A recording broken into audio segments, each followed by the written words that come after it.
You are traveling through another dimension, a dimension full of space mysteries.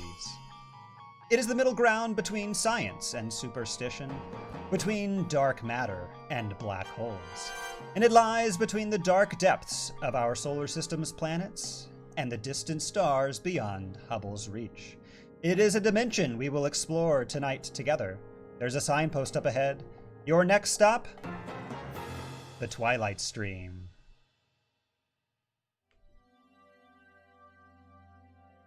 Picture a universe.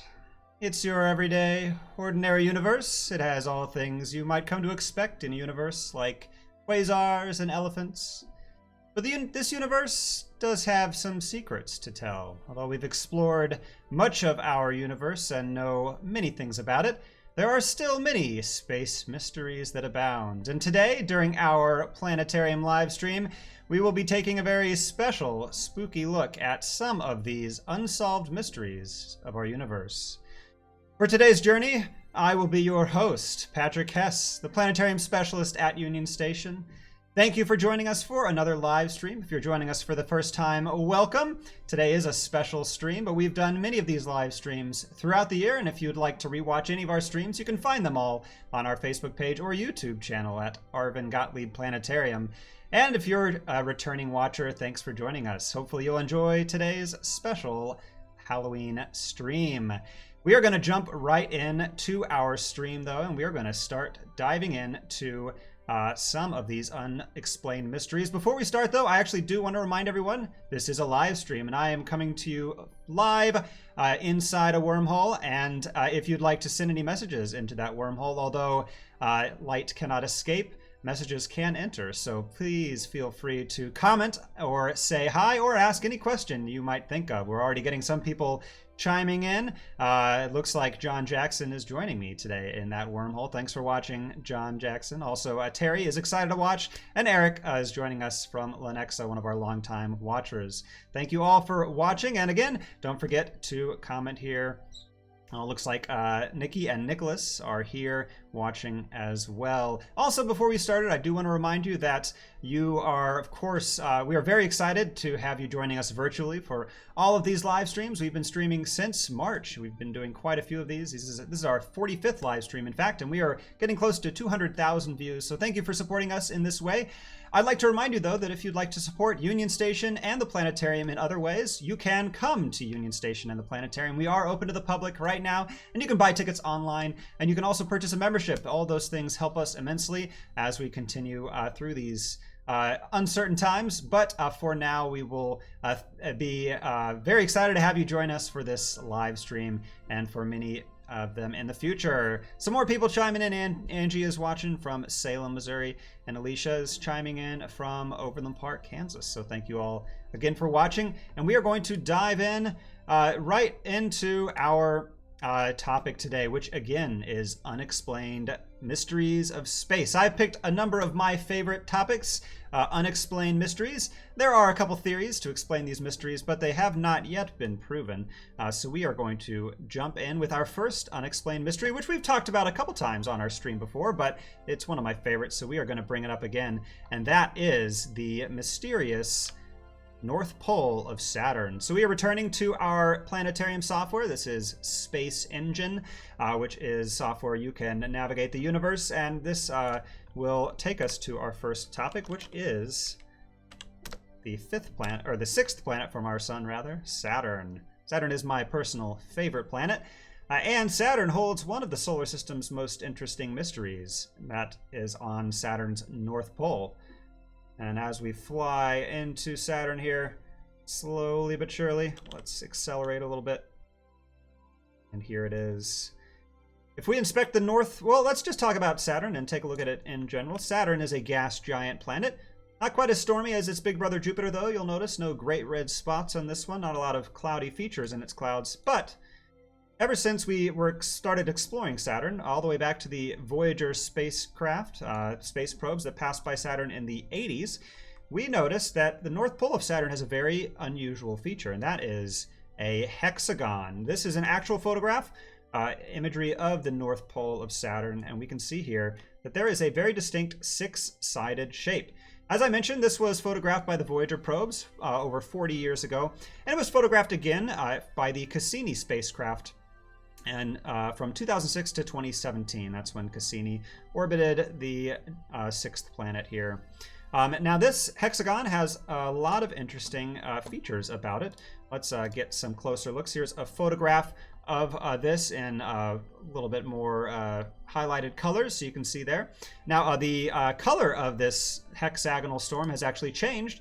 You can see it here from 2013 to 2017. It was a lot bluer back then, but it's shifted to be a bit yellow. But it has been there for at least 40 years. We don't know how much longer or how much further back it goes and how long it's been there.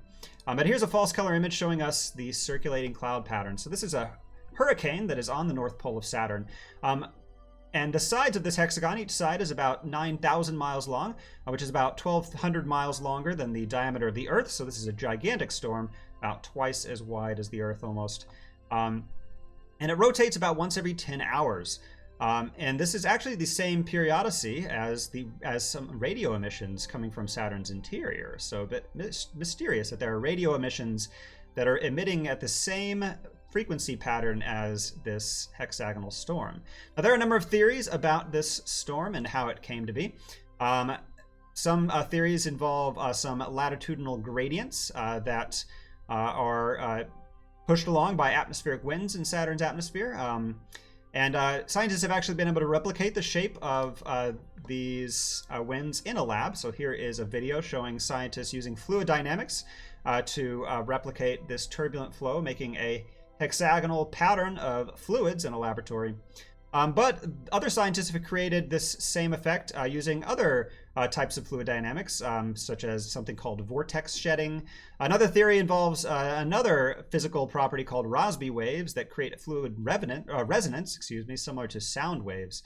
Now, all these theories explain the hexagonal storm system in part, but they fail to explain one or two aspects of this cloud pattern. And so this is still a mystery, and scientists still do not know why this storm pattern has this distinctive hexagonal shape. We don't know how long it's been there, and we don't know how long it will last.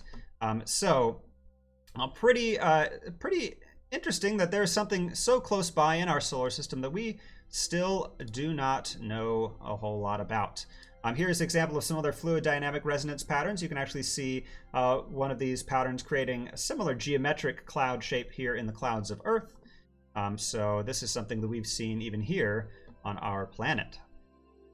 Now, Saturn, I might be a little biased. As I said, Saturn is my favorite planet, so it has another of my favorite unexplained astronomy mysteries, and that is a moon, one of Saturn's moons. Now, this moon is named Peggy, which is a lovely name for a moon. This moon was observed first in 2013 by the Cassini spacecraft, and it's about 1.2 miles wide, and it was found near the edge of Saturn's A ring, so just about on the outskirts of Saturn's main ring system. Saturn has thinner ring systems further out. This moon was named after the discovering astronomer's mother-in-law, who happened to have her 88th birthday on the day that it was found, which is kind of nice. Many of the moons in our solar system are named, of course, after mythological features, but I like that this moon was simply named after somebody's mother-in-law. Now, at that time in 2013, when it was discovered, it was thought to be a new moon forming due to turbulent gravitational effects of Saturn's ring system, which is composed of small ringlet particles, big chunks of ice that range in size from as big as your hand to as big as your house. So we thought that this was a proto-moon on its way to being formed. But this moon performed a disappearing act, because a year later, Cassini photographed this same location, and the moon was gone. It had disappeared. So it was thought at the time that perhaps the moon Peggy had been ejected out into the void of space by turbulent gravitational effects from other moons around Saturn, or perhaps it had broken apart due to a collision. In fact, scientists found some faint smears, some big clumps of debris near where this moon used to be, lending credence to that theory that it potentially had been collided with and broke apart. But the crazy thing is that a couple years later, in 2016, Peggy reappeared. It showed up in just about the same spot. One of the smears had disappeared, replaced by Peggy, which had just shown up again. So scientists are still not really sure what the story is with this moon. Was it on its way to being formed? Is it on its way to being destroyed? Did something crash into it? And if so, how did it put itself back together? a mysterious moon of Saturn that is performing a disappearing act on us. So we'll have to continue inspecting Saturn. Unfortunately, the Cassini spacecraft is no longer orbiting Saturn. It was deorbited a couple years ago. And if you'd like to learn more about Saturn and Cassini, I'd encourage you to rewatch our Saturn live stream. And again, you can rewatch all of our live streams on our YouTube channel. Just search for Arvin Gottlieb Planetarium and you'll find all of our previous videos. Let's pause for a moment and check into our comment section. Remember, this is live, so if you'd like to say hello, give a shout out, tell us where you're watching from, or ask a question, I will answer live. So be sure to put those in there. We've got a couple people chiming in. Alicia is watching from Overland Park. Brenda as well tuning in. Chris is watching from downtown Kansas City. Oh, it just so happens that the black hole that I am trapped in is located in downtown Kansas City as well. So well, thanks for watching, Chris. We've got Steve tuning in from Berkeley, California. Very exciting. Jennifer and Nathan are watching live from the Twilight Zone as well. Thanks for tuning in, Jennifer and Nathan. Gage is watching from Corpus Christi. Heather from Blue Springs. Brenda from Sedalia. Sarah says, that is a lovely bow tie. Thank you very much, Sarah. Bow ties are cool. And yes, I did tie this myself. Patty, thanks for watching. Thanks for thinking this is cool. Heather is breaking the no TV during dinner rules to learn in Overland Park. Thanks for breaking the rules. Very exciting. Hope you're having a delicious dinner as well, Heather. Patty's watching from Lee Summit. Also, Patty says, the high back chair behind you makes it look like you're wearing a Dracula cape. Happy Halloween. Ooh, it does kind of look like that. That's kind of funny. Let's see. Emily says, hello, and is admiring my snazzy looks. Thanks, Emily. Appreciate you watching. And Patty is watching as well and says, love listening to you explain this. Very interesting. Awesome. Got a lot of people chiming in. Wow, so many comments. So great. Marianne is watching from Tonganoxie. Did have a question from Gage. Gage is asking, does Saturn have a hexagon storm at its north pole? So that storm is at its north pole. You might have been wondering about its south pole. So let's go back over here. And the answer is no. So that's the north pole of Saturn. And if we inspect the south pole of Saturn, there is no patterned storm there. There is another hurricane at the south pole of Saturn, but not one in the shape of a hexagon. So that is just another mystery about that cloud pattern. Why is it only on one side of the planet? All right, let's go back over to our... There we go, slideshow here. And we're going to continue with our space mysteries. Again, thank you all so much for commenting and asking questions. I'll get to them as quickly as I can. I'm very excited to have you all watching today. So remember, comment in the comment section if you want to say hi or if you have a question for me. So our next solar system mystery is the star Betelgeuse. Betelgeuse, actually, I'm going to go back over to Space Engine. And let's go back over to Planet Earth. Betelgeuse is a very bright star. It is the 10th brightest star in the night sky, and it is located in a familiar star pattern. That is the constellation Orion, which I will attempt to find here. It's a bit disorienting looking at our night sky from this perspective, but I do see the constellation Orion just to the right of planet Earth here. We can see Orion's famous belt outlined by these 4 stars. If I rotate a little bit, it might give you a better perspective. There we go. So we can see Orion's belt as well as his sword hilt here, where the Orion Nebula is located. But that's not where the mystery is. The mystery is in the star Betelgeuse, which I will attempt to select here. There we go. Star Betelgeuse, which is not selected. I believe I have. There we go. Okay, so that is Betelgeuse. That is the star in the upper left-hand corner of the constellation Orion. Now, Betelgeuse is a red supergiant star. So this is a huge star, one of the largest stars visible to the naked eye, and one of the largest we've observed in our nearby universe. In fact, if Betelgeuse swapped places with the sun, well, let's find out what would happen. So I'm going to switch over to another piece of software we like called Universe Sandbox, and this lets us do all sorts of simulations, physics simulations about our universe. So this has proper physics modeled in our universe. So for example, I can load up a model of our solar system with all the planets orbiting around, and we can change things about this in real time. So what I want to do is I want to change the sun into Betelgeuse. Now I've paused time here, and I'm going to replace the sun with Betelgeuse. So I'm going to replace it, and, well, Betelgeuse is quite a bit larger than our sun, as you can see. In fact, it's so gigantic that it has engulfed the orbits of Mercury, Venus, Earth, Mars, and by some estimations, it may even engulf the orbits of Jupiter. And just for fun, we can press play on this simulation and see what happens to our solar system if we let things run here. Looks like Jupiter just got sucked into Betelgeuse. Saturn's on its way to getting absorbed as well. And we can fast forward time here and see that Betelgeuse is wreaking havoc on our solar system. Our solar system is definitely not made for a star this massive. Now, Betelgeuse is about 548 light years away from us, and in December of last year, we observed Betelgeuse to be fading. So let's go back over here to our slideshow here. So Betelgeuse is a variable star, which means that we measure it fading, getting dimmer and brighter at a measurable rate. So we kind of expect Betelgeuse to get dimmer and brighter every once in a while. And you can see here a graph of the brightness of Betelgeuse here, the magnitude, its apparent brightness. But like I said, at the end of last year, the brightness of Betelgeuse started to dip much lower than we've ever observed. Now, Betelgeuse is a red supergiant star, and red supergiant stars typically die in a supernova explosion. We do expect Betelgeuse to go supernova sometime in the next 100,000 years or so. So at the time when this was first observed, a lot of people were speculating, was Betelgeuse about to go supernova? This could have been really exciting. In fact, if Betelgeuse were to go supernova, we'd likely be able to see it as a bright point of light in the daytime sky. It would basically be a second sun. Now, before anybody asks, if Betelgeuse went supernova, we would be fine.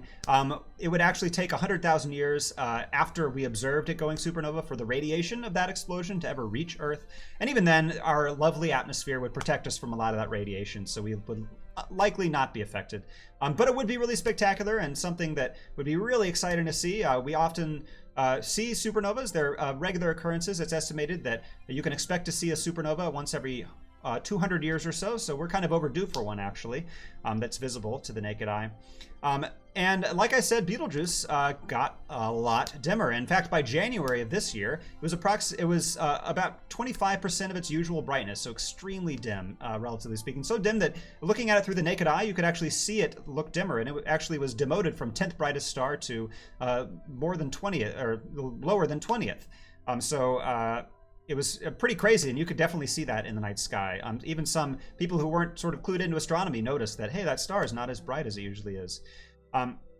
Now, it was getting dimmer, but it did not go supernova because by February of this year, it actually had brightened up a lot and was pretty much back to normal.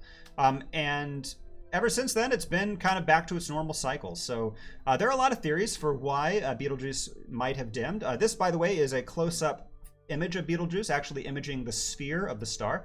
And we can see that it sort of had this blobby, dimmer appearance by the end of last year versus its typical brightness. So one theory is that this could have been an immense amount of super hot material that was ejected out into space from Betelgeuse that cooled and then formed a cloud of dust that blocked a lot of that light from Betelgeuse getting to Earth.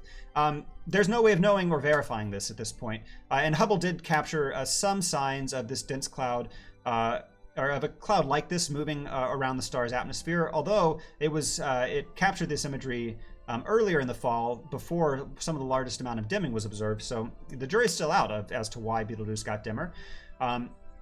You know, this could also have just been due to the nature of the shape of red supergiant stars. So actually, I want to go over to our sun here in Space Engine, and we can see our sun modeled in 3D. And our sun is a lovely spherical star, a typical main sequence star in the middle of its lifespan. But let's go over to Betelgeuse, because Betelgeuse, as I said, is a red supergiant star nearing the end of its lifespan. And supergiant stars are quite a bit different. They really appear as more big cloudy masses of gas. So they are not as nice and round. So they're just sort of these big squishy clouds of gas. So perhaps the shape of Betelgeuse just changed because it sort of smushed in a certain direction and kind of got blobby and elongated in a way that made it look dimmer to us. So a lot of theories about Betelgeuse, but this was cool that this was something that was kind of buzzed about and observed around the world.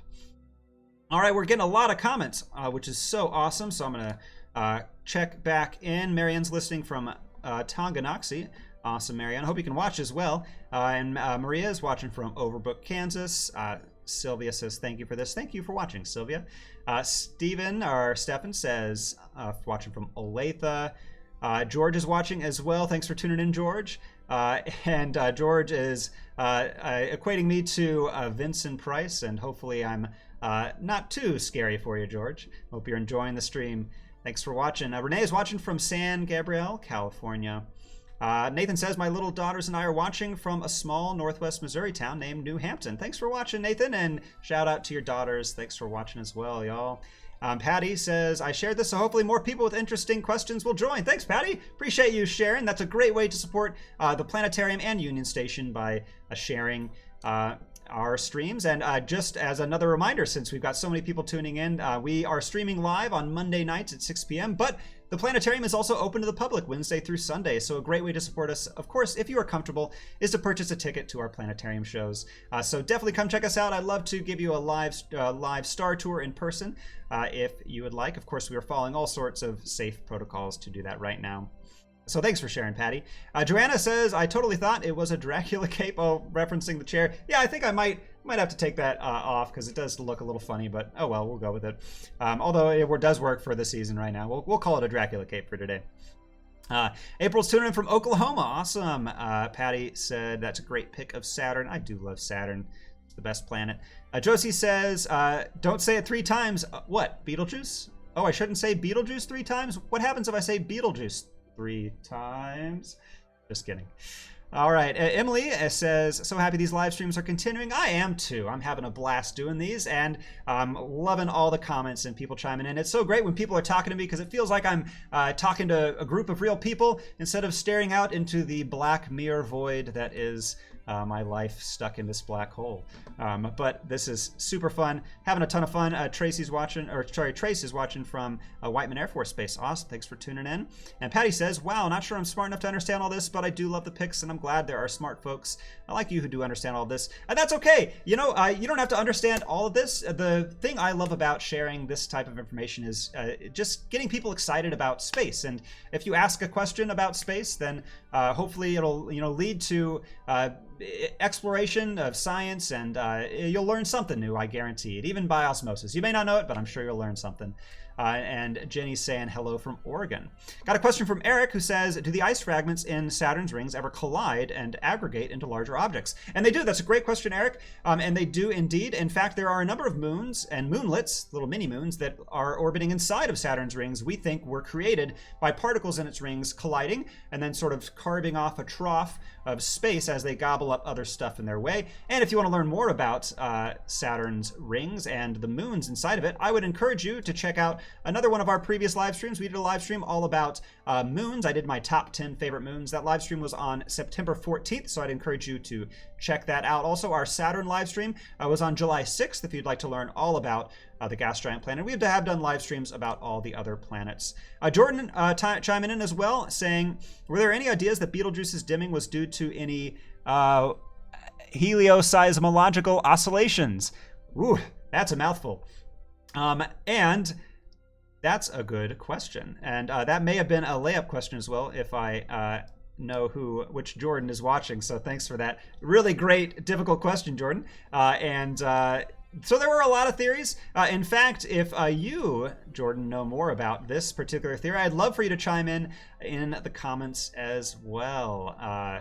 Yeah, if you have any theories about any of these things, based on science or otherwise, then feel free to comment in there. I'd love to get a discussion going about some of these crazy space theories.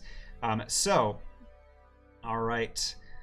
We're getting more and more shout outs, but I'm going to pause and return to our stream to make sure we get through all the topics. But keep the comments coming. I'm loving it, folks, and we'll definitely keep track of them. And I will check back in a minute, but we're going to go back over to the next space mystery that I would like to talk about today. If I can... Ooh, that's the wrong button. There we go. All right, so our next space mystery is a star named Tabby's star. Tabby star is a very interesting star. Tabby star was discovered in 2015 by a citizen scientist project, actually, called the Planet Hunters. Citizen scientist projects are basically groups of civilians who have access to different data sets and do different types of science to learn more about them. In this case, civilians were inspecting data from the Kepler Space Telescope, which is a space telescope that has been looking for exoplanets, planets around distant stars. Now, this star is located inside the constellation Cygnus, which for some reason is extremely pixelated in this picture, but you can see the outline of Cygnus, a constellation we do visit during our current seasonal star tour at the Planetarium. Just another plug for you. But this star is located near this constellation. It's about 1,500 light years away. And this star experiences extremely unusual light fluctuations. This is the star's official name, by the way, KIC 8462852, but it's nicknamed Tabby star. Now, these fluctuations are very unusual. They consist of up to 22% regular and predictable dimming in brightness, which is far more than the type of dimming that we would expect from a planetary transit. So the Kepler Space Telescope is looking for exoplanets, and it primarily discovers them by looking at stars and watching as they dim. And when they dim, that's often caused because a planet is passing in front of them, right? But usually this dimming is less than 1% of that star's brightness. But the dimming we see in Tabby star is 22% of that dimming, which cannot be caused by any planet. Also, this star has been fading slowly over decades. We've actually looked at historical data observing this star, and we can see that it's been getting dimmer consistently over the course of the past few decades. And there are occasionally some extreme brightening events, which are unpredictable. So occasionally it'll get extremely bright for apparently no reason. Also, weirdly, this star has no infrared emission, which is typically found in other stars that fluctuate in this type of fashion. So a lot of mysteries about this star. Now, some people think that it could be planetary transits like other systems observed by Kepler. But as I said, planets would cause predictable patterns of fluctuation. But Tabby star is fluctuating very unpredictably, and it's fluctuating much more than any planetary transit would cause. Now, some people think that it could be a protoplanetary disk, which is a cloud of debris that's on its way to forming a planetary system.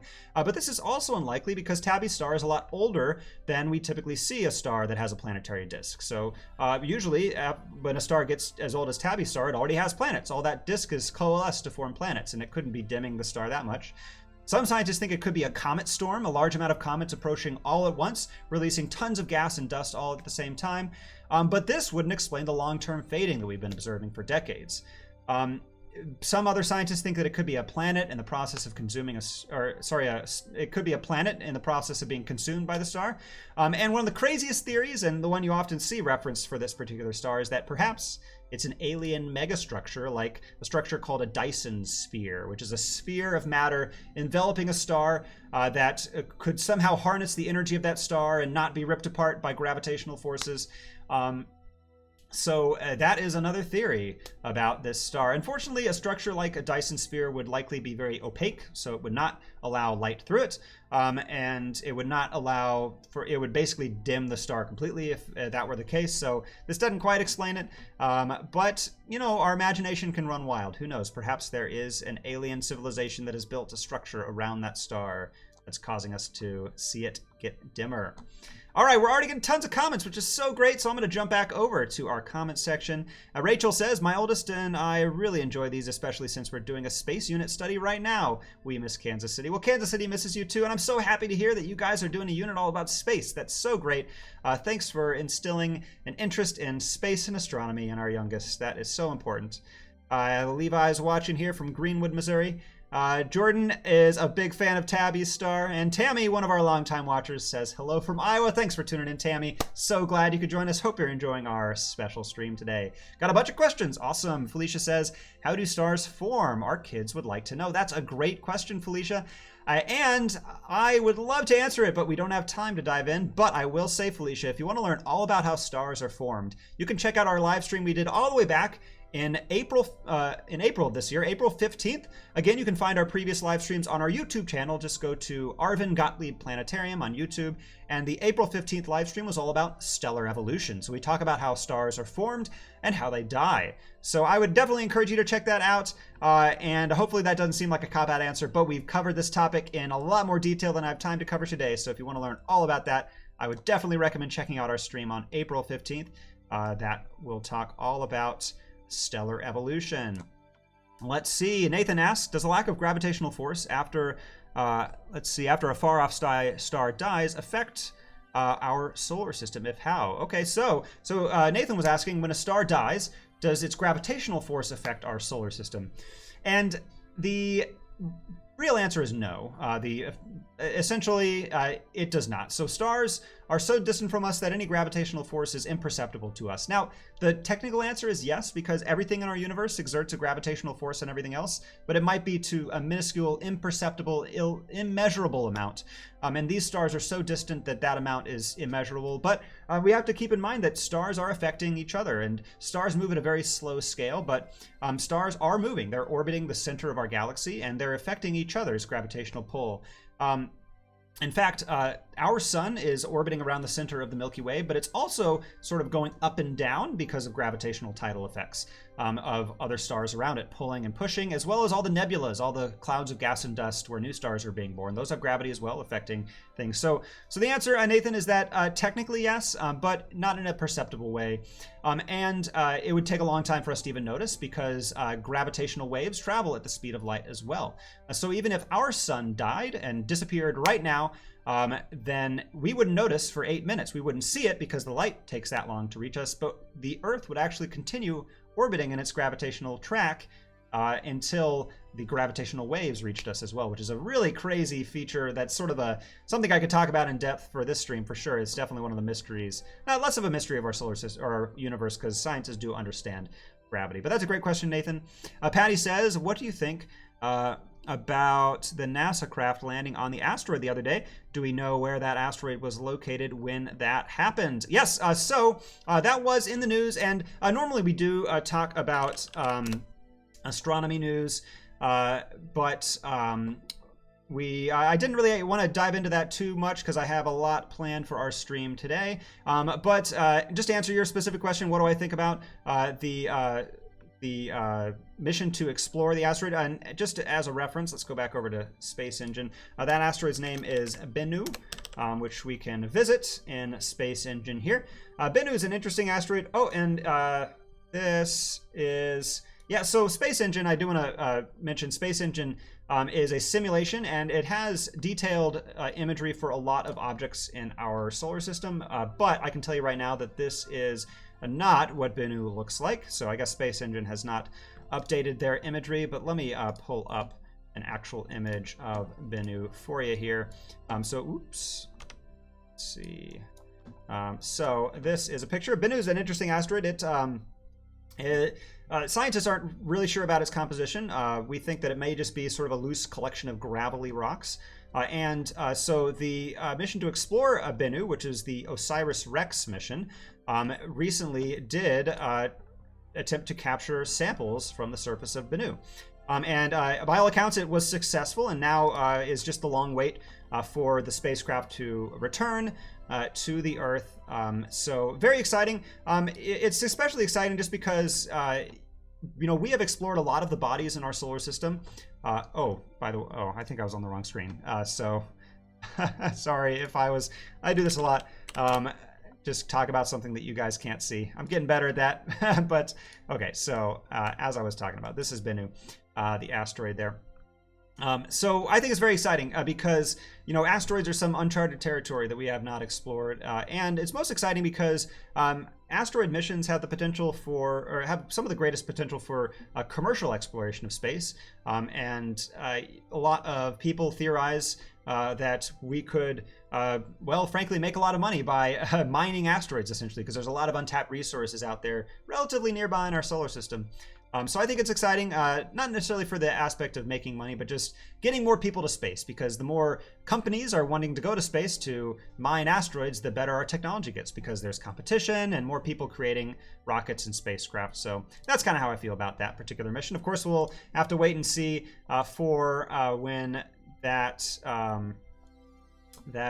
mission concludes, and I'm not sure off the top of my head when it's expected to return. Okay, it looks like on September 2023 is when the capsule is expected to re-enter Earth's atmosphere, and when we will see it. Oh, and by the way, here is an awesome animation of the OSIRIS-REx capturing the material from the asteroid. And it looks a bit violent, but basically it was a big pogo stick that just sort of bonked off of the asteroid and flew back out into space, and it was able to successfully capture some material from that asteroid. All right, so I'm rambling a lot. Let's get back to our topics here. All right, our next space mystery is one that is a bit further away, but not as far away as you might think. And that is Sagittarius A star. And this is the black hole at the center of our galaxy. And Sagittarius A star, we can also visit here in Space Engine. We're going to fly there. And Sagittarius A star is a black hole. It's not just any black hole, though. It is a supermassive black hole. Now, black holes are fairly common. In fact, astronomers estimate there are about 1 million in our Milky Way galaxy alone. And black holes are often caused during the death of a massive star. And we've talked about stellar death in detail, again, during our stellar evolution live stream, but just sort of a little primer about it. So there are 3 basic ways a star can die. When most stars get old, stars like our sun, they will slowly expand into a planetary nebula. They will not explode into a supernova, mostly because they aren't quite massive enough for gravity to start fusing heavier elements. So basically, a star like our sun will slowly expand and disperse its elements out into space, not dying violently. Very massive stars, though, will first expand into a red supergiant like Betelgeuse, and they're so heavy that they are able to fuse really heavy elements like silicon and iron. And the problem is, when they start fusing these heavier elements, the balance between the nuclear fusions expelling energy and the gravity pulling inwards breaks down, and that entire stellar mass collapses in mere seconds and then bounces back and explodes. Now, that collapse has a lot of force, as you can imagine. And there's so much force that something called electron degeneracy pressure breaks down. The electron degeneracy pressure is the force that separates electrons from the nuclei of atoms. So electrons are outside of the nuclei of atoms, which contain protons and neutrons. But the force of a supernova explosion, all that contracting mass, will shove all the electrons into the nuclei of the atoms, which cancel out the protons, basically. Again, we're simplifying physics here. But all that will be left is a neutron star. Thankfully, neutron degeneracy pressure prevents that neutron star from degenerating, and the supernova explosion happens, and then all that's left is that neutron star. Now, occasionally, stars can be extremely massive, and if they're big enough, there is so much force that even neutron degeneracy pressure breaks down, and the neutrons are squished into one another, and basically, physics breaks. We don't exactly understand fully what happens. We just know that there is an amount of force that will that neutrons will not be able to prevent themselves from collapsing, and that is what forms a black hole. Now, the supermassive black hole at the center of our galaxy is a bit different, though. Most black holes are relatively close in size to a star, again, because they're the result of the death of stars. But Sagittarius A star is about 1 million times, actually 4 million times more massive than our sun. So it's a 4 million solar masses. Now, because of that, it cannot have been created in the typical way. It could not have been created by a star. A star that large could not have existed. We don't really know how it got there. Now, we do know it is there. We have not taken a picture of this black hole. We've taken a picture of other black holes at the center of other galaxies. Here is a picture of one of those. This is the black hole at the center of Messier 87, which is a different galaxy away from our own. But we've not taken a direct picture of the black hole at the center of our galaxy. We have taken pictures of stars around it, though. So this is actually really cool. This is a diagram showing stars orbiting the center of our universe. So we cannot see this black hole. It is not emitting light directly towards us, and not that we can see, but we can see stars around it, and we can see these stars are orbiting very rapidly, and we can see they're getting really close to whatever this object is. Now, this imagery I do want to mention was actually in the news recently, because the scientists who did this research and created this imagery actually won the Nobel Prize in Physics this year, which is pretty exciting. Good for them.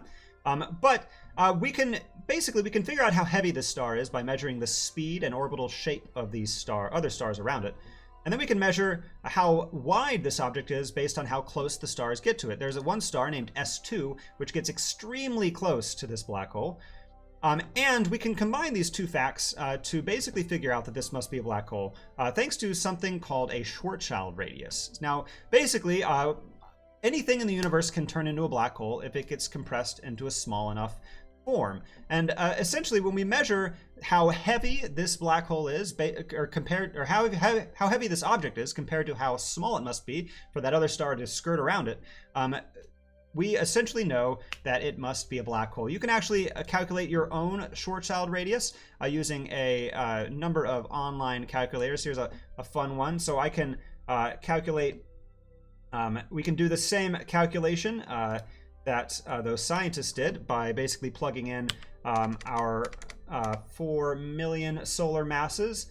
And then we can see how many, let's see, how many solar radius is wide. So basically, the mass of this object, if it were compressed to a space 16 times as wide as the radius of our sun, then it must turn into a black hole. We can even calculate the Schwarzschild radius of the Earth. So basically, if we compress the Earth down to, we're going to have to go down to inches, down to, maybe even less, down to 8 millimeters, so less than a centimeter. If we took the entire mass, I did it again. You can't see what I'm seeing. All right, sorry about that. So here's our Schwarzschild radius calculator.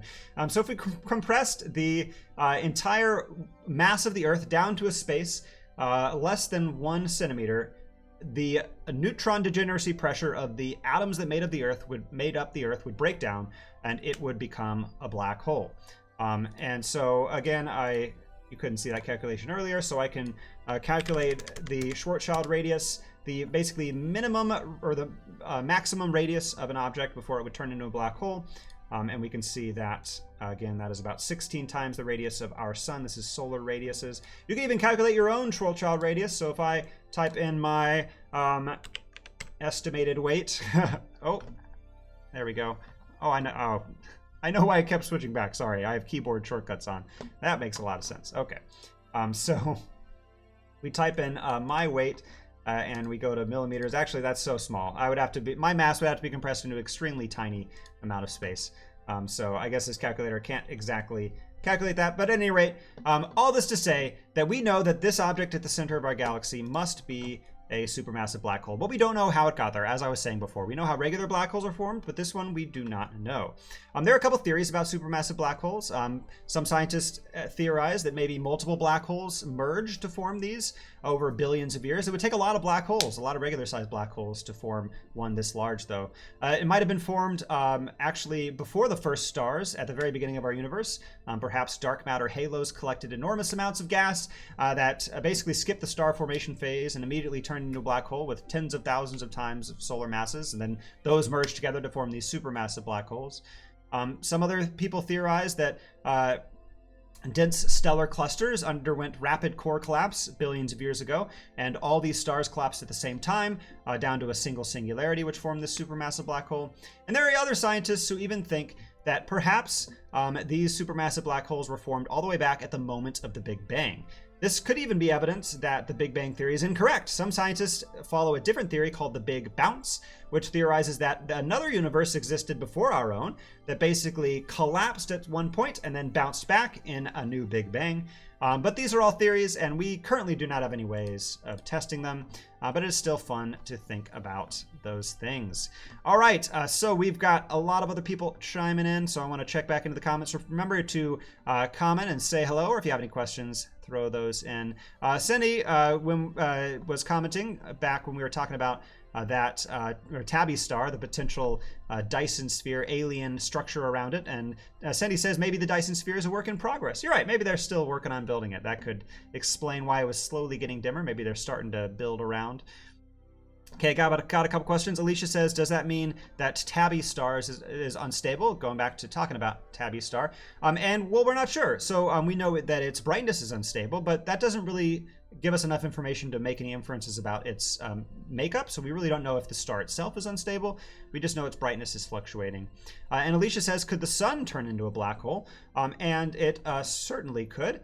In fact, if we go back to our Schwarzschild radius calculator here, and I'll try not to hide it again, but let's go to weight of the sun. So we'll do 1 solar mass. And if we took the entire sun and we compressed it down to, let's go 2 miles, down to a little less than 2 miles wide, then it could turn into a black hole. But again, the sun is not going to turn into a black hole. It is not quite big enough for those forces to happen, and it will likely slowly disperse its elements instead of exploding in a violent fashion.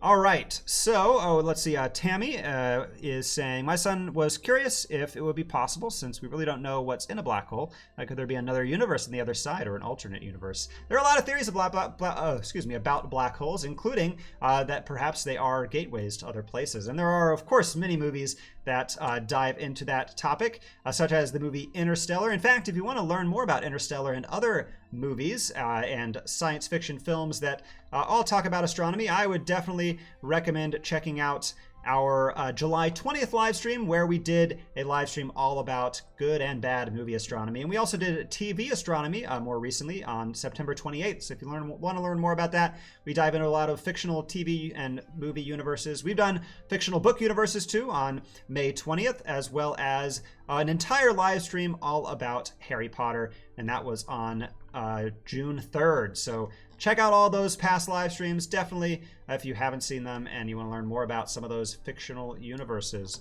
So we're already getting late on time, so be sure, if you have any questions or comments, to put those in the comments. But we just have a couple other real quick space mysteries that I wanted to touch on. And there's this one called the Great Attractor, which is basically a gravitational anomaly that is out in intergalactic space. It's about 150 million light years away, and basically we have measured a lot of objects in our nearby universe as all being pulled towards this mysterious force. And we don't really know what this force is.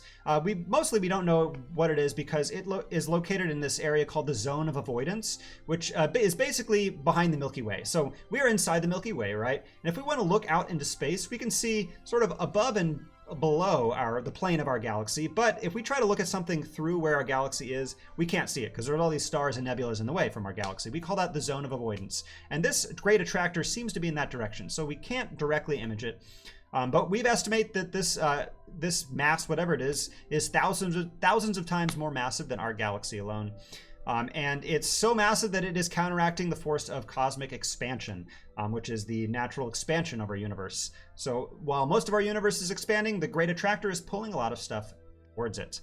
And that brings us straight to our next topic, and that is dark matter and dark energy. So let's talk about dark matter first. Now, when we measure distant galaxies, we can actually measure how fast they're rotating, right? And we can measure that. So we can measure the velocity of their rotation based on stars we can see, as well as other types of imagery. And we can also measure how heavy they are by essentially counting their stars. Now, that's not exactly what we do. We don't sit there and count all the stars, but essentially we can estimate the mass of an object in space by the amount of light it's emitting. And so we can measure how heavy these galaxies likely are based on the light that they're emitting. And when we do that, we estimate that these galaxies are a lot smaller than they should be for them to be rotating that quickly. Hopefully that makes sense. So basically we see a galaxy and we can see that it's rotating rapidly, but we can measure how heavy it is, and because of how heavy it appears to be, it shouldn't be rotating that quick. Essentially, there is some sort of matter in these galaxies that is making them rotate more quickly. So there is some sort of matter that cannot be seen, that doesn't interact with electromagnetic radiation. It doesn't absorb, reflect, or emit light in any way, meaning we cannot measure it directly. We can only observe how it affects stuff around it. We call this dark matter. So this is a placeholder. We don't really know what dark matter is. When you imagine dark matter, it's not a piece of matter that's dark. It's just a sort of a blank space in our understanding of the universe that we don't really know. It's an open space ready for something to be put into it. Now, there are a lot of theories about dark matter that we can't really delve too much into because we're heading towards the realm of theoretical physics and quantum mechanics, stuff that, frankly, I'm maybe not the most qualified to talk about. But there is something called supersymmetric particles. That is one theory that could potentially explain what this dark matter is, this material that we can't see but is still influencing things around it. Scientists at CERN, which is a European particle accelerator, are doing experiments to try to create dark matter. What could go wrong? You know, it's 2020. Let's make some dark matter. Why not? Who knows what could happen? Now, there's also something called dark energy, and this is actually a great representation of that zone of avoidance, as you can see. So this is a star catalog, a galaxy catalog of distant galaxies, and we basically can't see anything behind the sort of the bulk of the Milky Way. So that's that zone of avoidance because the Milky Way is blocking our view. And then this is showing us redshift.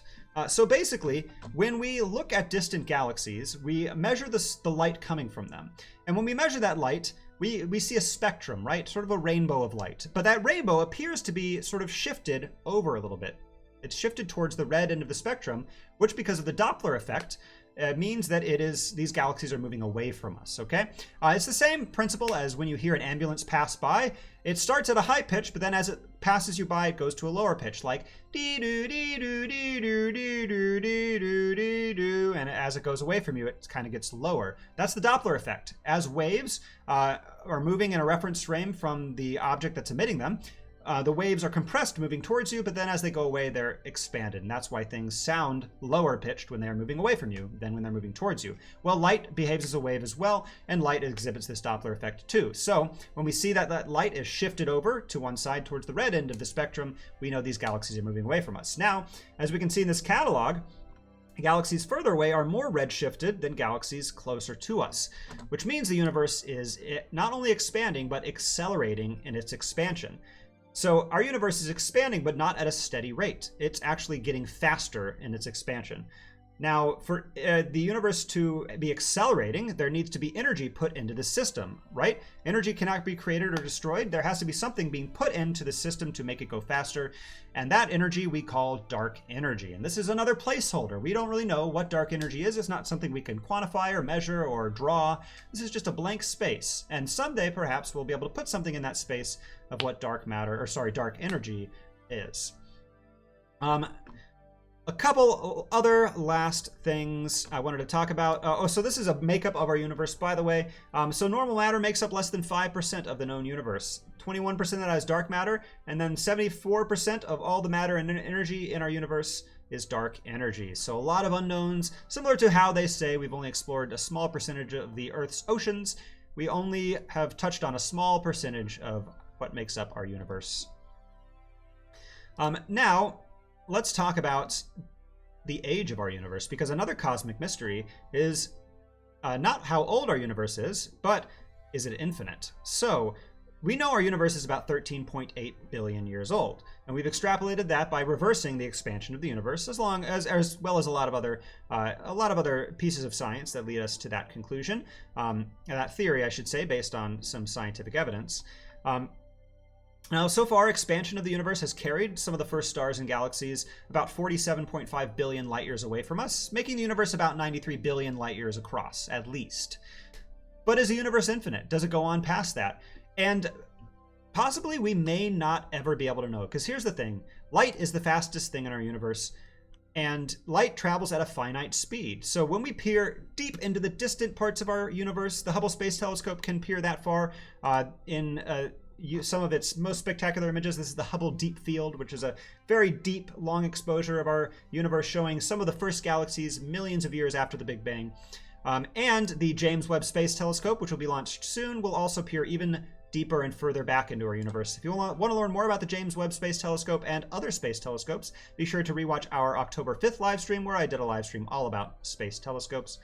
But there's a limit to how far back we can see, because right now we are essentially looking at when we look at the edge of our universe, we are looking at the beginning of our universe. The farther away we look, the farther back in time we look, because light has taken a long time to reach us. And any light that was created more than 13.8 billion light years away from us, we can't see yet, because it hasn't gotten to us. So the universe may be infinite, it may be finite, we don't know. And we may never know, because we may never be able to see past sort of the edge of our observable universe. And the last space mystery I wanted to talk about is, are we alone in the universe? So we've talked about this a little bit in the past, but I just want to touch on it again because it's an interesting topic to think about. Now, to start out, there's this thing called the Fermi paradox. Basically, mathematicians and physicists have calculated, based on as much as we know about the universe, the probability of extraterrestrial life. And the math shows us that probability is pretty high. You know, just a quick napkin math, we found at least 49 exoplanets that are in the Goldilocks zone, which means it's a planet orbiting a star that is in a region of that star's orbit that we think is likely to be a good supporter of potential life. And this is out of about 4,200 stars, confirmed exoplanets that we found around distant stars. So that's about 1%. So 1% of the exoplanets we've seen are in that Goldilocks zone. Now, doing some more math, I'm not going to go too much into the math, but basically, if we do the math, the number of sun-like stars in our galaxy, or if we calculate the number of sun-like stars in our galaxy, basically, mathematicians and astronomers estimate that there could be upwards of 6 billion Earth-like planets in our Milky Way. So 6 billion planets in the Goldilocks zone of their stars just in our galaxy alone. So essentially the Fermi paradox is, with so many stars and planets out there in our universe, and not to mention other galaxies, of course, that it's almost a mathematical improbability that there isn't life. There must be life because there's a seemingly infinite amount of planets that should be habitable out there in the universe. And the paradox is, if there must be life out there, then why haven't we seen it yet? And there are a number of explanations for that Fermi paradox, and this is a great graphic showing us some explanations about that. You know, for example, the first one's kind of a tongue-in-cheek explanation, but perhaps we're living in a simulation, you know, and our life is just a simulated. I think that's maybe a little less worth talking about in our stream here. And another kind of far out sort of a conspiracy explanation is that they're already here. Although there is something to this, because perhaps aliens are already here and we just have no concept of explaining what they look like. You know, when we think about aliens, we think about little green men with 2 eyes, a nose, arms and legs, but it's more likely that alien life will be unrecognizable, something that we couldn't even comprehend. You know, perhaps we're looking in the wrong places. Perhaps they have already passed by, and you know, perhaps they came during the time of the dinosaurs and they didn't see intelligent life, so they just went on their way. Humans have only been around for a very small fraction of the Earth's existence, so it makes sense that they could have already passed us by, and maybe they will someday in the future. And maybe more likely explanations is that life is just extremely rare. The amount of variables that would have to go into the creation of life and then leading to intelligent life, and then that intelligent life being able to travel through space to visit other civilizations, that may be really improbable. So, you know, perhaps some of these explanations explain why we haven't observed life. But as for me, if you ask me, I think that it's still likely that somewhere out there must be life, even if it's single cellular life out there in our universe. In fact, there's even a likely chance that there could be simple life somewhere here in our solar system. There are a number of moons of our outer planets, like the moon Europa of Jupiter and the moon Enceladus of Saturn, that have conditions that seem like they could support life, and there are missions planned to explore those in the future. So there are so many places out there that should support life, and I think, maybe it was wishful thinking, but I think that there's a good chance that life is somewhere out there. All right, so that is all of our space mysteries for today. We're going to jump back in for our final comments. This is your last chance to ask any questions or give any shout outs. Joanna says, this has been very cool. Thank you. Thank you, Joanna. Thanks for watching. So glad you enjoyed it. Carol says, you're awesome. What age and how did you start getting interested? Well, I've been interested in space science and astronomy for pretty much my whole life, and I can thank my parents because they instilled a fascination of space and science in me from a very early age. So I'm lucky that I've been surrounded by curiosity my whole life. Chris says, I really enjoy watching your streams. Thank you so much. You make science exciting. I wish you could have been my science teacher back in high school. Wow, Chris, that really means a lot to me. I really appreciate you saying that. And I'm so glad you enjoy these streams, and I hope you enjoy them into the future. I hope we keep doing them for quite a while. But if not, you can always come visit us at the Planetarium, of course, if you want to come see one of our live shows. That is a great segue into our final housekeeping here. Once again, thank you for watching our special Twilight live stream, and I hope you enjoyed it. Hope you enjoyed the silly introduction, and if you missed that, be sure to rewatch it because it was a lot of fun. And I hope you guys have a great rest of your week and a fantastic and safe Halloween. Hope you all have safe plans for that, and I hope the weather gets a little better for that as well. But thank you all again so much for watching. Thank you for supporting the Planetarium and Union Station in this way. And you can support Union Station and the Planetarium by continuing to watch our streams, by sharing them with your friends and family. And of course, you can contribute to Union Station and the Planetarium by either purchasing a ticket or a membership, coming to see one of our live shows if you feel comfortable. And of course, you can donate to Union Station as well. We are a nonprofit, so every little bit helps. Thank you again so much for watching, everyone. I have been your Planetarium Specialist, Patrick Hess. Thank you, guys. And hope you have a wonderful week. I will see you next week. Bye, everybody.